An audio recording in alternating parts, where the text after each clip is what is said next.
magaalada Laascaanood ee xarunta gobolkaasi Sool saaka waxaa ka dhacay dagaal xooggan oo u dhexeeya ciidamada Somaliland iyo kuwa deegaanka. Dagaalkaasi ayaa la sheegay inuu ka dhacay jihooyin kala duwan, waxaana war-saxaafadeed la xidhiidha dagaalkaasi ka soo saartay wasaaradda arrimaha gudaha Somaliland. Ciidanka qaranka Somaliland ayaa fashilay isku day weerar ay soo qaadeen kooxaha argagixisada iyo huwanta kale oo hogaaminaya maamul goboleedka Puntland ee Soomaaliya. dagaalka maanta waxa ciidanka qaranka Somaliland ay ka soo hooyeen guulo waaweyn. Jamhuuriyadda Somaliland waxay markasta ilaalinaysaa xabad joojinta ay hore ugu dhawaaqday.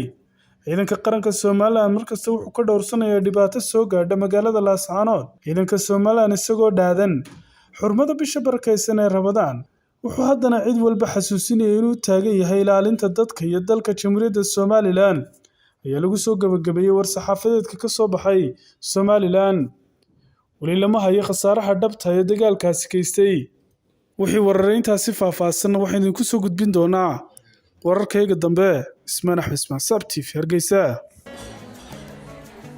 واو اسبوع كيسو في عايز صاحبي waad ka heshay sooma ما شاء الله صح ما عادش بسيط waxaan ku shubtay xidhmo furan $10 baad ku shuban kartaa 5 baad ku shuban kartaa 15 baad ku shuban kartaa 20 baad ku shuban kartaa